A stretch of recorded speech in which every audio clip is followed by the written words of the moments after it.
Estamos aquí en mesa con Horacio y con Sergio Federovisque, quien es el viceministro de Ambiente de Nación, porque hoy es el Día de la Conciencia Ambiental. Estábamos hablando de eso fuera del aire. Bienvenido, Sergio. Gracias por estar aquí. Gracias por invitarme. Y hablábamos fuera del aire y me decías, te voy a contar al aire por qué Sí, hoy en Argentina es el Día de la Conciencia Ambiental. Sí, porque uno tiene la idea de que cuando hay un día de, Claro, es en general alguna celebración, alguna conmemoración, algo, no digo festivo, pero en todo caso en el borde de lo frívolo, de lo banal.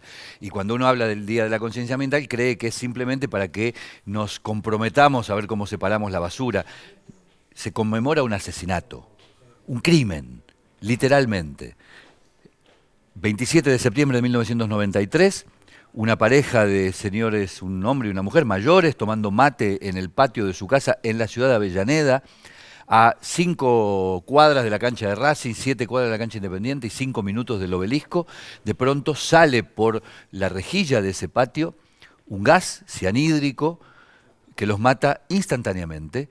Luego mata a su hijo que viene a socorrerlos y mueren también paramédicos y médicos que vienen en la ambulancia. Esta tragedia. Fue una tragedia, tapa de todos los diarios al día siguiente. ¿Qué ocurrió? 7 muertos. Ese gas se produjo. 7 muertos. 7 muertos. Ese gas se produjo como resultado de la combinación en las cloacas de esa zona de 2 descargas clandestinas de sendos establecimientos industriales. Uno de ellos era paradójicamente un tratador de residuos peligrosos que en lugar de llevar esos efluentes industriales a un lugar de tratamiento como corresponde, los volcó ilegalmente a la alcantarilla. Se hizo una combinación de gases letal y eso provocó la muerte de 7 personas. Pobrecitos. ¿En qué año fue eso? 1993. Mirá, voy a delatar mi edad, yo lo cubrí en ese momento periodísticamente. Claro. ¿Usted ya era periodista en el 93? Sí, señor. Sí, ya era periodista y lo cubrí para el diario Clarín entonces, que yo trabajaba. Usted me sigue sorprendiendo. Un episodio que vale la pena recordar y por supuesto que está bien que sea el Día de la Conciencia Ambiental, ¿no? Por supuesto, y la verdad es que yo felicito a los legisladores que tomaron esa determinación de ubicar ese episodio para que adoptemos y tomemos conciencia ambiental, porque además tiene una cantidad de lecciones. La primera, que hoy toma relevancia, habida cuenta de que tenemos un candidato que dice que hay que cerrar el Ministerio de Ambiente, que no cree en el cambio climático, etcétera, ese tipo, o que las empresas están autorizadas a volcar sus efluentes en los ríos y contaminarlos. Con los ríos, ese episodio se produjo en el marco de un gobierno, el de Carlos Menem, que justamente proclamaba el achicamiento del Estado, la falta de controles, que el mercado se regulara a sí mismo. Estamos repitiendo la historia 30 años después. Ojalá que no repitamos esa parte trágica. ¿Y qué prácticas tenemos que revisar, Sergio? Porque tenemos mucho para revisar también y me imagino que con respecto a la explotación de nuestros recursos también. Desde ya, pero creo que lo que más tenemos que revisar es no perder la exigencia sobre el Estado de que el Estado tenga políticas públicas permanentes, consistentes, que tenga controles, que tenga las leyes adecuadas para que esos controles sean eficaces.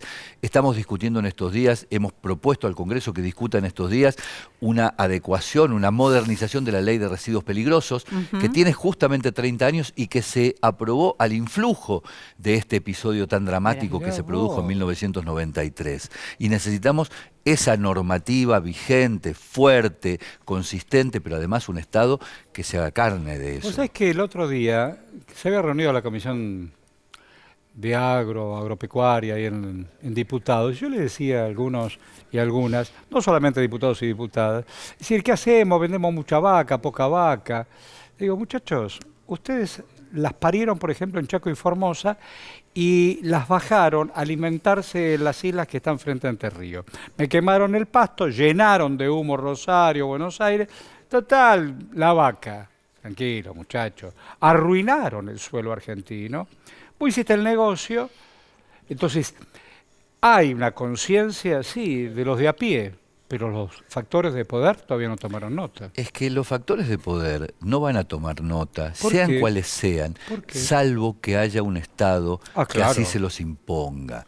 Que un Estado, y yo confío ciegamente... Bueno, yo te vi a vos con Cabandier sobrevolando zonas de incendio. Yo te vi. Por supuesto, pero y además vos sos el Estado. Yo creo que estamos en una situación muy delicada porque tenemos tres principales candidatos a presidente, solamente uno, que es Sergio Massa, que manifiesta su vocación y su compromiso de que haya una política ambiental continuada en la Argentina, que la explotación de los recursos naturales que la Argentina debe hacer porque obviamente necesita darle bienestar económico a su población, tienen que hacerse en el marco de la protección del ambiente como cosa inescindible e indiscutible. En cambio, del otro lado tenemos una candidata que prácticamente no menciona el tema, que le resulta completamente fútil, y lo que es peor, un candidato que directamente dice que el mercado va a controlar y a controlarse a sí mismo. Invertimos ahí lo que se nos canta. Y que incluso ese candidato fustiga al Papa, creo yo, entre otras cosas, porque el Papa es quien, a través de la encíclica Laudato Si, estableció que, en lo que es un documento de ecología política, el Papa dice textualmente: en cuestiones tan frágiles como el ambiente, nunca el bien común puede quedar supeditado al interés particular del mercado. Lo dice el Papa con una claridad absoluta, absoluta. No es un documento religioso, es un documento de ecología política. La crisis climática no es lo que viene, es lo que ya está instaladísimo. Por supuesto. Y me gustaría preguntarte de cara a esto cómo viene el verano, ¿no? Porque cerramos el año pasado, bueno, aquí en la ciudad de Buenos Aires se sufrió, pero en el país, las altas temperaturas, pero además esto de los episodios de lluvia, de mucha lluvia repentina, bueno, todo lo que implica. El cambio climático, del cual Milei descree como si uno pudiera descreer de la ley de la gravedad y hacer que las cosas vayan de abajo hacia arriba, y eso no va a ocurrir.